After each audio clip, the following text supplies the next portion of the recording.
পঢ়া শুনাৰ নামতে হওক বা আন কিবা কামতে হওক কেতিয়াবা গোটেই ৰাতিটো সাৰে থাকি পাইছেনে?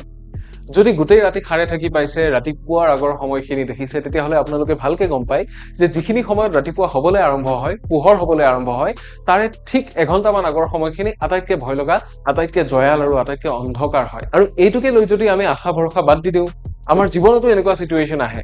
আমাৰ জীৱনত এনেকুৱা চিটুৱেশ্যন আহে যেতিয়া আমি আশা হেৰুৱাই পেলাওঁ, যেতিয়া সকলো ফালে অন্ধকাৰ হৈ যায়, কিন্তু আমি মনত ৰাখিব লাগে যে ইয়াৰে পিছে পিছে একোটা ভাল সময় আহি থাকে।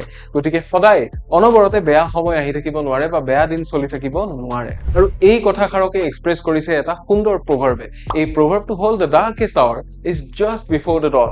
অৰ্থাৎ আটাইতকৈ অন্ধকাৰ সময়খিনি ঠিক দোকমোকালিৰ আগে আগে হয়। য়েছ, আপোনালোকৰ বহুতে ঠিকেই অনুমান কৰিছে। আমাৰ এইটোৱে আছিল আজিৰ প্ৰভাৰ্ব অফ দ্য ডে। আপোনালোকে আমাক কমেণ্ট বক্সত জনাবলৈ নাপাহৰিব আমাৰ আজিৰ প্ৰভাৰ্বটো কেনেকুৱা পালে। লগতে আপোনালোকৰ ফালৰ পৰা যদি কিবা ছাজেশ্যনো আছে ডেফিনেটলি আমাক দিব।